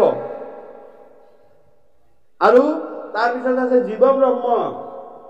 জীৱ অংকে তুমি প্ৰৱেশিলা গাঁৱে গাঁৱে, বেদবিলাকে কৈছে জীৱটো আমাৰ ভিতৰত থকা সেইও এটা ব্ৰহ্ম, সেইটো জীৱ ব্ৰহ্ম বুলি কয়। আৰু তাৰপিছত হৈছে পৰম ব্ৰহ্ম। এই 4টা ব্ৰহ্ম গোটেইকেইটাৰ লগত কিন্তু ৰিলেটেড আছে। অন্ন শুদ্ধ হলে তোমাৰ দেহত জীৱ শুদ্ধ হ'ব।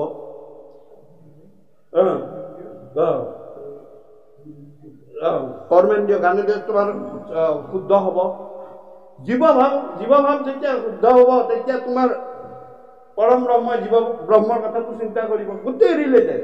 গতিকে এইদৰে আমি কি কৰিব লাগে? অন্নখিনি ভগৱানক চিন্তা কৰি, সেই প্ৰভু তোমাৰ কৃপাত এইখিনি কৰিবলৈ পাইছো, আৰু এইখিনি মহাপ্ৰসাদ হিচাপে যদি ভগৱন্তৰ চৰণত অৰ্পণ কৰি এইখিনি সিদ্ধ কৰে, সেইখিনি মহাপ্ৰসাদ হৈ যায়। সেইখিনি পাৱাৰেই বেলেগ হৈ যায়, পাৱাৰেই বেলেগ। আপুনি ল'ৰা ছোৱালীক 24 ঘণ্টাই লাগি থাকক, ভাল নহয়। কয় নহয় মাতৃৰ শক্তি, বহুত শক্তি আছে। 24 ঘণ্টাই আপুনি ৰাখি থাকক, ভাল নহয়। কোনফালে গৈছে? পিছে যাওক, ভাল নহয়। অন্নখিনি ভালকে সিদ্ধ হয়, অট'মেটিক ভাল হৈ যাব। আপুনি চিন্তা কৰিব লাগে। অন্নৰ লগত গোটেই ৰিলেটেড হয়। অন্নখিনি শুদ্ধ সাত্বিকভাৱে দেখিব একচন, আপুনি 1 মাহত একচন দেখি যাব। অশুদ্ধ অন্ন লৈছিল কাৰণে 1 মাহতকৈ অধিক কাল ভীষ্ম পৰি থাকিবলগীয়া হৈছিল। আৰু দুৰ্যোধনৰ অন্ন খাইছিল, শেষ থকালৈকে তাৰ মুক্তিয়ে নহৈছিল। মুক্তিয়ে নহব তোমাৰ যেতিয়ালৈ তোমাৰ অশুদ্ধ তেজ তোমাৰ গাত। শুদ্ধ কেনেকে কৰিব? এয়া এটা ডাঙৰ প্ৰশ্ন। আৰু সেইকাৰণে এই পাঁচ প্ৰকাৰে মানে আমাৰ গৃহস্থ বিলাকত কলিয়ে প্ৰৱেশ কৰে। আই মাতৃসকলৰ 5 প্ৰকাৰ আৰু বাকী 3 প্ৰকাৰ মানে পুৰুষসকল। হে ৰাম দ্বিতীয় স্কন্ধৰ কথা শুনি উৎসুকে নিপতিৰ প্ৰশ্ন পাছে শুনি মুনি সুকে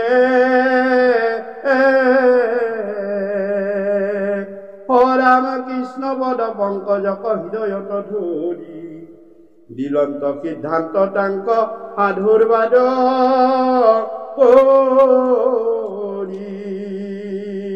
নহন্য নৰপতিমতী উত্তম তোমাৰ কুচিলা যিটো কথা সংসাৰতে সাৰ লভিলা মুকুতি যিটো তাহাৰো বাঞ্চিত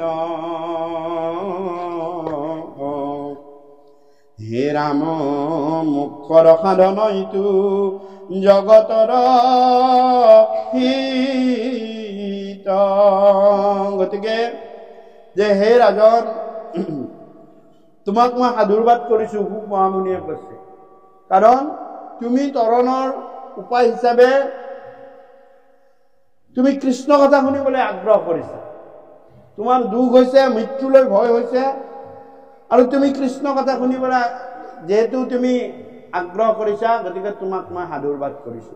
তুমি অন্য জপ তপ জাগ যজ্ঞ কৰাৰ কথা চিন্তা কৰা নাই, নকৰি কৃষ্ণ কথা শুনিবলৈ তুমি চিন্তা কৰিছা। আজি বাপজনাই যেনেকে নিজৰ গৃহ মংগলাৰ্থে তেওঁ বেলেগ বিপদ নাখিনি পূজা ভাগি পতা হলে আমি সাধুবাদ নকৰিলোহেঁতেন, হয়নে? আমি সাধুবাদ নকৰিলোহেঁতেন, বোলে নহয় বাপজনে গৃহতে অমুক কিবা পূজা, সত্যনাৰায়ণ পূজা হওক, বিপদ নাখিনি পূজা কিবা আছে দেই, বহুত পূজা আছে, আমি সাধুবাদ কৰিবলৈ আহিলোহেঁতেন নে? নাহো, আমি নাযাওঁ। কিন্তু আমি আজি সাধুবাদ কিয় কৰিছো?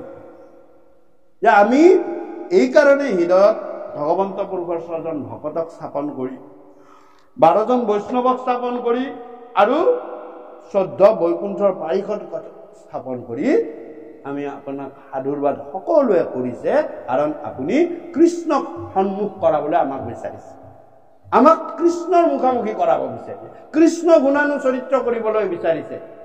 সেইকাৰণে আমি আপোনাক সাধুবাদ কৰিছো। সুকেও সেইকাৰণে ৰজা পৰীক্ষিতক কৈছে, হে ৰজা তোমাক মই সাধুবাদ কৰিছো, কাৰণ তোমাৰ এইখিনি কথাই পৃথিৱীৰ ইয়াৰ পাছত বহু কোটি কোটি জীৱ তৰণৰ উপায় পাই যাব। গতিকে চোৱাচোন, তুমি যদি এনেকুৱা প্ৰশ্ন নকৰিলাহেঁতেন তেতিয়াহ'লে জীৱ উদ্ধাৰে নহ'লেহেঁতেন। এতিয়া তুমি প্ৰশ্ন কৰাৰ কাৰণে মই তোমাক সাধুবাদ কৰিছো। হৰাম নাহি গান যাৰ জাতিৰ ধৰ্ম মাত্ৰ কৰে, নিতে বলি বিশ্ব পাঞ্চ যজ্ঞ কয়াচৰে, তাহাৰ শ্ৰোতব্য কথাই আছে অসংখ্যাত, হৰি বিমুখৰ হুৱে ব্যৰ্থে আয়ুপাত, দিন ভৈলে ধন কুটুম বৰ চিন্তা কৰে, নিদ্ৰাস্তি আলাপে ৰাত্ৰিৰো আয়ু হৰে, মিছা বিষয়ক মাত্ৰ কৰে অভিলাষ, সিহেতু নেদেখে নৰে আপোনাৰ নাশ। কৃষ্ণ। গতিকে ইয়াতো কৈছে যে যদিও গৃহস্থ ধৰ্মী লোকসকলে প্ৰতিদিনেই পঞ্চযজ্ঞ বলি বিশ্ব পঞ্চযজ্ঞ অনুষ্ঠান কৰে, তথাপিও শুনিবলগীয়া বহুত কথা আছে। যেনেকুৱা জনক আজি বাপজনাৰ গৃহত তেওঁ প্ৰতিদিনেই, আজি মানে নেজানি বা জানি প্ৰতিদিনেই তেওঁ কিন্তু পঞ্চযজ্ঞ কৰে। বলি বিশ্ব পঞ্চযজ্ঞ বুলি কৈছে। বলি, তাত এটা শব্দ দিছে বলি। আমি শব্দবিলাকৰ অৰ্থ যে বলি কি, যে পশু হাঁহ ছাগলী কথাটো বলি নহয়, তুমি প্ৰথম অহংকাৰটোক বলি দিব লাগিব, তোমাৰ মনৰ অহংকাৰটো, তেতিয়াহে তুমি বিশ্ব পঞ্চযজ্ঞ কৰিব পাৰিবা। যদি তোমাৰ মনত অহংকাৰ আছে তুমি নোৱাৰা, মই একলগ লিখিছো। তুমি অহংকাৰটো 1 নম্বৰ গুৰুযজ্ঞ প্ৰমাণ আপোনালোকে পাব। এতিয়া গুৰুযজ্ঞ অৰ্থাৎ গুৰু, পিতৃগুৰু যদি আছে পিতৃগুৰু, আৰু আইসকলৰ স্বামী গুৰু। দিনটোত স্বামী গুৰুৰ শ্ৰীচৰণ আইমাতৃয়ে এবাৰ হলেও স্পৰ্শ কৰিব লাগে। স্পৰ্শ কৰা মানে তেওঁৰ গুৰু যজ্ঞ সমাপন। উঠি আহোঁতেই এপাকত কৰিব লাগে, সেয়া হৈছে গুৰু যজ্ঞ। যদি আইমাতৃগৰাকীৰ অহংকাৰ আছে, মই কেনেকে কৰিম, মই কেনেকে নোৱাৰে, তেওঁ পাৰিবনে? কেতিয়াও নোৱাৰে। বলি মই কোন হয়? তেওঁ মোৰ গুৰু হয়। গুৰুৰ চৰণ স্পৰ্শ কৰাটো মোৰ এটা ধৰ্ম, এয়া মোৰ সতীত্ব গুণৰ ধৰ্ম। গতিকে মই স্পৰ্শ কৰিব লাগে। চাওক, এইটো গুৰুযজ্ঞ। আমি কি কৰো? পিতৃ মাতৃ আমাৰ বৈকুণ্ঠগামী হৈছে, আমি কি কৰিব লাগে? যে গুৰু প্ৰদত্ত নাম, পুৰুষসকলে গুৰু প্ৰদত্ত নাম, গুৰু স্মৰণ, আমি গুৰু নাম লোৱা বুলি কওঁ নহয়, গুৰু নাম আমি লব লাগে। গুৰু সেৱা, নাম সেৱা আমি যেতিয়া সেৱা কৰো প্ৰতিদিনে, যদি অহংভাৱে হ'ব কোনো কি হ'ব? একো নহয় নহয়, তুমি গুৰু সেৱা কৰিব নোৱাৰা। গুৰুযজ্ঞ। তাৰপিছত আছে পিতৃযজ্ঞ। পিতৃসম, গৃহস্থধৰ্মী সকলে মাতৃসম। পিতৃ মাতৃ আছে যদি পিতৃ মাতৃ, যদি পিতৃ মাতৃও নাই, পিতৃসম মাতৃসম এজনক হলেও এগিলাচ ঠাণ্ডা পানী হলেও দিনটোত আনি দিয়াব লাগে, দিয়াবই লাগে। সেৱা এটা ল'ব লাগে, কৃষ্ণ লগ। এয়া গৃহস্থ ধৰ্মী বাসকলৰ বা আমাৰ ধৰ্ম। তাৰপিছত কৈছে যে দেৱযজ্ঞ, পিতৃযজ্ঞ, দেৱযজ্ঞ। গৃহস্থ ধৰ্মী বাসকলে গৃহস্থ ঘৰত অতিথি এজনক প্ৰতিদিনাই অকমান হলেও যি পাৰে শক্তি আমাতৰি প্ৰতিদিনে অতিথি সেৱা কৰাটো ধৰ্ম। অতিথি কোন? ঘপককে যিজন আহি কোনো দিন-বাৰ তিথি নকয়, ঘপককে আহি আমাৰ মাগিবলৈ যিবিলাক আহে সেইবিলাক অতিথি কিন্তু। তেওঁ কিবা নহয় কিবা এটা যি হওক দিব লাগে, দিয়াটো আমাৰ গৃহস্থসকলৰ ধৰ্ম। তেওঁ আমাক তাৰ বিনিময়ত পুণ্য দিবলৈ আহে, আৰু আমাৰ যিখিনি কলিদোষ পাপ সেইখিনি তেওঁ লৈ যাবলৈ আহে। ভগৱন্তই তেওঁক পঠায়, ৰাতিপুৱা ব্ৰহ্মাক পঠায়। কাক পঠায়? ৰাতিপুৱা ব্ৰহ্মা পঠায়। সেইকাৰণে ৰাতিপুৱাটোক ব্ৰহ্ম মুহূৰ্ত বুলি কয়। ব্ৰহ্মপুৱা বুলি আমাৰ এটা বঢ়েই পুৱা বুলি শব্দটো আছে আমাৰ স্থানীয় ভাষাত, কিন্তু বঢ়েই নহয়, ব্ৰহ্মপুৱা। ব্ৰহ্মাক পঠাইছে, তুমি ৰাতিপুৱা বেলাটোত তুমি যাবা। আৰু দুপৰীয়া মই নিজে যাম। দুপৰীয়াৰ আলহী বা অতিথি সাক্ষাৎ নাৰায়ণ বুলি কয়। দুপৰীয়া যিজন আহিব সাক্ষাৎ ভগৱন্ত পুৰুষ আহে, আৰু সন্ধিয়া হৰক পঠিয়াইছে, তুমি যাবা। এই তিনিটা কাল। সেইকাৰণে সন্ধিয়াটোক কি বুলি কয়? কাল সন্ধ্যা বুলি কয়। কালৰ বুজা নাই? সন্ধ্যা কাল বুলি কয়, কাল সন্ধ্যা বুলি আমি নকওঁ জানো? এটা হৰৰ তমু গুণৰ এইটো। এই চাওক, এই যে তিনিজন আলহীক পঠায়, আমাক কিয় পঠায়? যে মই তেওঁলোকৰ দুখটো লৈ আহিম। আৰু আলহী হৈ ভগৱন্ত পুৰুষে বিপ্ৰ দামোদৰৰ ঘৰত গৈছিলে, আৰু বিপ্ৰ দামোদৰৰ গোটেই দুখ লৈ গুচি আহিছে। কি দিছিলে? কি দিছিলে? যে ভগৱন্ত পুৰুষে গৈ নিজে বিপ্ৰ দামোদৰৰ তাতে গৈছে, গৈ লক্ষ্মীয়ে সবাই কৈছে, প্ৰভু আপুনি যাওক, অন্তত আপোনাৰ গৃহলৈ আহিলেহে দিব বুলি কৈছে, আপুনি মাতি আনিবতো লাগিব। বোলে মই এনেকে গলে মোক মোৰ সখীয়ে চিনি পাব। বোলে কিয়? মই বেলেগক ফাঁকি দিব পাৰিলেও মোৰ ভকতক ফাঁকি দিব নোৱাৰো। ভকতেকে মোৰ জানা ৰহস্য জানয়, মোৰ ভকতে মোৰ চব ৰহস্য জানে। মই যদি মেকআপ কৰিও যাওঁ, এই দূৰৰ পৰা চিনি পাব, হে ভগৱন্ত আহিছে। লক্ষ্মীক কহন্ত প্ৰভু কৃষ্ণকে পাম। লক্ষ্মীক কৈছে, মোৰ ভকতক মই ফাঁকি দিব নোৱাৰো। গতিকে এটা কাম কৰক নহলে। বোলে কি? বোলে তেওঁ নাথাকোতে মই ভেকচন ধৰি তেওঁৰ পত্নীক কব পাৰিম। এইবুলি বিপ্ৰ যেতিয়া মাগিবলৈ ওলাই গৈছে দুপৰীয়া, তেতিয়া ভগৱন্ত পুৰুষ সোমাইছে। কিয় সোমাইছে? যে বিপ্ৰ যদি থাকে, মাগিবলৈ ওলাই গৈছে মানে ঘৰৰ ভিতৰত একো নাই, চাউল চিনা একো নাই, গতিকে মই যদি এতিয়া মোৰ দুটা বস্তু লাগিছে বুলি কৈছে যে ক্ষুধিতম তৃষ্ণাম পীড়িতম ভিক্ষাম দেহি, যে মোৰ ক্ষুধাও লাগিছে, ভোকো লাগিছে আৰু তৃষ্ণা, মোৰ পিয়াহো লাগিছে, ভিক্ষাম দেহি। সুন্দৰ সন্যাসী এজন হৈ গৈছে, ভিক্ষুক এজন হৈ গৈছে। তেতিয়া ভিতৰত সুখিলাই চাইছে, বিপ্ৰপত্নীৰ নাম সুখিলাই চাইছে, ইছৰাম মোৰ স্বামী গৈছেহে মাগিবলৈ, ঘূৰি আহিলে মই কিবা এটা দিব পাৰিম, ঘৰততো একো নাই। তেতিয়া ইফালে সিফালে যে চাই মাটিৰ কলহটোৰ তলতে অলপমান পানী ৰৈ, তাকে সৰু গিলাচ এটাত লৈ কপি মানে খুব দুখ মনেৰে আহুন আহি দেখিছে দুটা বস্তু লাগে। তেতিয়া কাতৰে কৈছে, হে বিপ্ৰবৰ, বেয়া নাপাব, আমাৰ গৃহত আমি আপোনাৰ তৃষ্ণা নিবাৰিতম, মই আপোনাৰ তৃষ্ণাহে নিবাৰণ কৰিব পাৰিলো, মই ভোক নিবাৰণ কৰিব মোৰ শক্তি নহল। আৰু এই বুলি কৈ দুটোপাল চকু পানী ভগৱন্ত পুৰুষৰ পদকমলত টপ টপ কৈ পেলাই।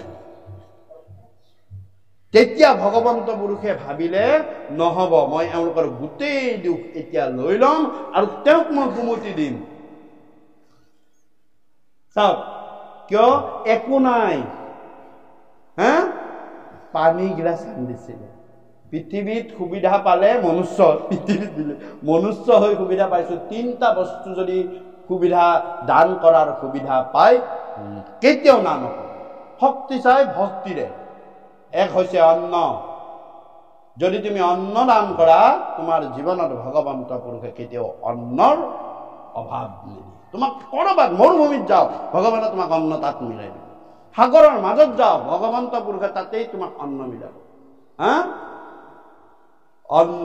অন্ন কেতিয়াও সুবিধা পালেই দান কৰিব লাগে। 2 বস্ত্ৰ, অন্ন দান কৰিছিলে দ্ৰৌপদীয়ে। শাকান্ন দান কৰাৰ কাৰণে তেওঁৰ সকলো যিমান শত্ৰুৰ আছিল, তেওঁক যিবিলাকে শত্ৰু বুলি ভাবিছিল, বেয়া পাইছিল, সকলোৰে পেট তুলি গৈছিল, অকল দুৰ্বাসাৰে যোৱা নাছিল। যিমানে সেই সময়ত তেওঁ বেয়া পাইছিল। 2 নম্বৰ তাৰ পৰা দিছিলে 2 নম্বৰ বস্ত্ৰ, তাকো দ্ৰৌপদীয়ে দান কৰিছিলে বস্ত্ৰ। যেতিয়া আঙুলিটো কাটি গৈছিলে, তেতিয়া সুদৰ্শন চক্ৰই শিশুপালক বধতে তেতিয়া এইখিনি কাটি গৈছিলে ভগৱন্ত পুৰুষৰ। আৰু দ্ৰৌপদীয়ে নিজৰ চাদৰখন ফাঁচকে ফালি আচলটো ভগৱন্ত পুৰুষক মেলাই দিছিল। ভগৱন্ত পুৰুষে ভাবিছিল যে এইটো ধাৰ দিন থাকিলে তোমাৰ। যিদিনা দ্ৰৌপদীৰ বস্ত্ৰ হৰণ কৰে, সেইদিনা ভগৱন্ত পুৰুষক যেতিয়া হাত জোৰ কৰিছিলে, ভগৱন্ত পুৰুষে অক্ষয় বস্ত্ৰ দি দিলে। চাওক, একখিনি বস্ত্ৰ দান কৰাৰ কাৰণে ভগৱন্ত পুৰুষে কৈছে, তুমি বস্ত্ৰ দান কৰা, মই তোমাৰ জীৱনত বস্ত্ৰ, তোমাক কোনেও সাধ্য নাই তোমাক নানাথা কৰিব, মই তোমাক ৰক্ষা কৰিমেই। আৰু জল, 3 নম্বৰ জল, এয়া জলদান কৰিছিলে বিপ্ৰ পত্নীয়ে। আৰু জলদান কৰাৰ কাৰণে ভগৱন্ত পুৰুষে সেই জল দিছিলে। মোৰ তৃষ্ণাটোহে দূৰ কৰিব পাৰো, তৃষ্ণা দূৰ কৰালে আৰু তেতিয়াই ভগৱন্ত পুৰুষে গোটেই দুখখিনি লৈ গৈছে। গতিকে 3 নম্বৰ এইটো হৈছে আলহী। ভগৱন্ত পুৰুষে কৈছিলে যে ৰবা, মই দ্বাৰকাৰ পৰা আহিছো, মই ভিক্ষুক ব্ৰাহ্মণ, এই তোমালোকৰ এই উজ্জয়িনী নগৰখনত কৃষ্ণৰ বোলে এই বাল্যকালৰ, আমাৰ দ্বাৰকাধীশ কৃষ্ণৰ বাল্যকালৰ একেলগে পঢ়া এজন বন্ধুৰ ঘৰ আছে, ঘৰটো তুমি জানিবা নেকি? এনেকে কৈছিল। তেতিয়া কৰজোৰে কৈছিলে বিপ্ৰপত্নী উকিলাই, সেই বিপ্ৰবৰ, সেই গৃহটি আমাৰ এই গৃহ, আমাৰ স্বামীয়ে তেওঁৰ লগত পঢ়িছিল। এই তৈলোক্যৰ প্ৰতি ভগৱন্ত পুৰুষৰ বন্ধু হৈ তোমালোকৰ ইমান দুখ, তোমালোকৰ গৃহত দৰিদ্ৰ নাৰায়ণ সোমাই আছে, তুমি এবাৰ তেওঁক লগ ধৰিবলৈ যাবলৈ দিয়া, যোৱা, তোমালোকৰ এই দুখ দূৰ হ'ব, যোৱা। তেওঁ সাক্ষাতে লক্ষ্মীৰ প্ৰতি মানে কি? কোটিপতি। কৃষ্ণ যে ভগৱান নাৰায়ণ সেইটো কোৱা নাই, একেলগে পঢ়িছিল, সাক্ষাতে লক্ষ্মীৰ প্ৰতি, তেওঁ বহুত টকা পইচা আছে, ধনী মানুহ, কিবা নহয় কিবা অলপ সহায় কৰিব, যোৱা, তোমালোকৰ ইমান বিপদ, এই বুলিহে কৈছিল। ওলাই গুচি গৈছিলে। আৰু ৰাতি বিপ্ৰপত্নীয়ে ভাবিছিলে আজি মই সাপ পালো, যি পাওঁ পাম, আৰু আজি মই বুকু ডাঠি থৈছো, আজি কমেই। কি কম যে মোৰ মানুহজনক এইটোৱে কম, মই জীৱনততো বিয়া হৈ অহালৈকে দেখিছো বিষ্ণুৰ বাহিৰে তেওঁ আৰু ওচৰত নতশিৰ হোৱা নাই, বিষ্ণুক বাহিৰে তেওঁ কাকো একো নাজানে। আজি যদি মই মোৰ এই দুৰ্গতিখিনি দূৰ কৰিবলৈ একেলগে পৰা বন্ধুৰ ওচৰলৈ পইচা বিচাৰি যাম, খংটো উঠিব, খংটো উঠিতো মোক সাপে ভস্ম কৰিব, এইটো মই জানো। আৰু মোৰ স্বামীও এলা পেচা স্বামী, যিমান দুখ দিয়ক হওক, গতিকে মই আজি যি নহওক আজি মই কমেই। আৰু ভগৱন্ত পুৰুষে সুমতি দিছে, ৰাতি পুৱাৰ সময়ত কঁপি আহি, সেইকাৰণে গুৰুৱে লিখিছে আতি পতিব্ৰতা তাহাৰ ব্ৰাহ্মণী দুখে দণ্ড যুগ যায়, কম্পন্তে আঁকিয়া স্বামীক বুলিলা মুখৰ মাতো নোলায়। কওঁ নকওঁ হয়, কি হব আজি খেলখন। শুনিও কথা আমি মন্দ ভাগি আমি, যে হে স্বামী, কোনো দেৱ দেৱী মনুষ্য ৰজা প্ৰজা কাকো দুখ দিয়া নাই, দুখটো নিজৰ গালৈ প্ৰথমত আনি লৈছে। হে স্বামী, মন্দ ভাগি আমিহে হতভগীয়া, আমি মন্দ ভাগি, আমি হতভগীয়া, বেলেগক দুখ দি লাভ নাই। আমাৰ কোনে ভগৱানকে দুখটো দিয়ে, কোনা ভগৱানে দেখাই নাপায়, সেনেকে ইমান দুখ নকয়। কিন্তু বিপ্ৰপত্নীয়ে কৈছে আমাৰ ভাগ্য নাই, সহিব কতনিকাৰ দ্বাৰকাত আছে প্ৰভু দামোদৰ পৰম মিত্ৰ তোমাৰ। দ্বাৰকাত বোলে তোমাৰ এটা বন্ধু আছে, দীন দয়াকৰ জগত ঈশ্বৰ সাক্ষাতে লক্ষ্মীৰ পতি, আমাৰ নিকাৰ দেখিয়া দিবন্ত অনেক ধন সম্পত্তি। আমাৰ দুখ দেখি নিশ্চয় কিবা নহয় কিবা এটা দিব। হাজাৰ বচন শুনিয়া ব্ৰাহ্মণে দৃঢ় কৰিলন্তমতি, কৃষ্ণ দৰ্শনে মোৰ মহালাভ যাইবো দ্বাৰকাটো। যেতিয়া মানে তেওঁৰ কথাটো শুনিলে, ভগৱন্ত পুৰুষৰ কৃপা, তেওঁৰ মতি ঘূৰাই দিলে, ঘূৰাই দি কৈছে যে কথাটোতো নোহোৱা নহয়। এওঁ কিন্তু মোক কি বুলি কৈছে, যে এওঁ মোক কৈছে যে টকা পইচা লাগে, মই কিন্তু টকা পইচা বিচাৰি নাপাওঁ, এওঁক নকওঁ, কিন্তু মই টকা পইচা নিবিচাৰো। কি মোৰ এটাই লাভ হব, যে মোৰ বন্ধুক যে মই কৃষ্ণ দৰ্শনে মোৰ মহালাভ যাইব দ্বাৰকাৰ প্ৰতি।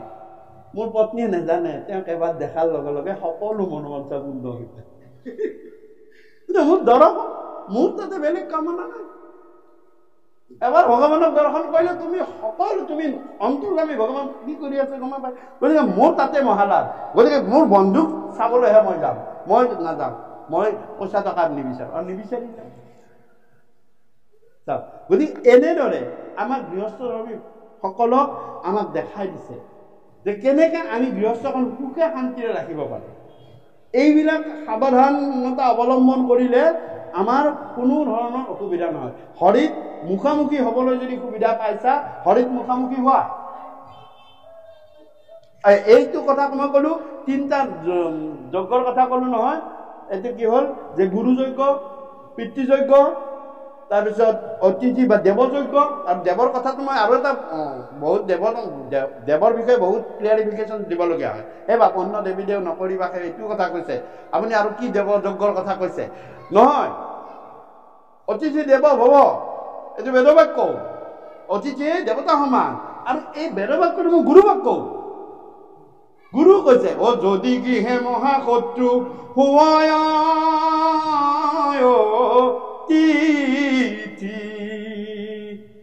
হে দেৱ হেন মানি তাক কৰিবা ভকতি, কৈছে নে নাই? তেতিয়াহ'লে অতিথি দেৱতা হ'ল নে নহ'ল? সেইটো দেৱযজ্ঞ হ'ল নে নহ'ল?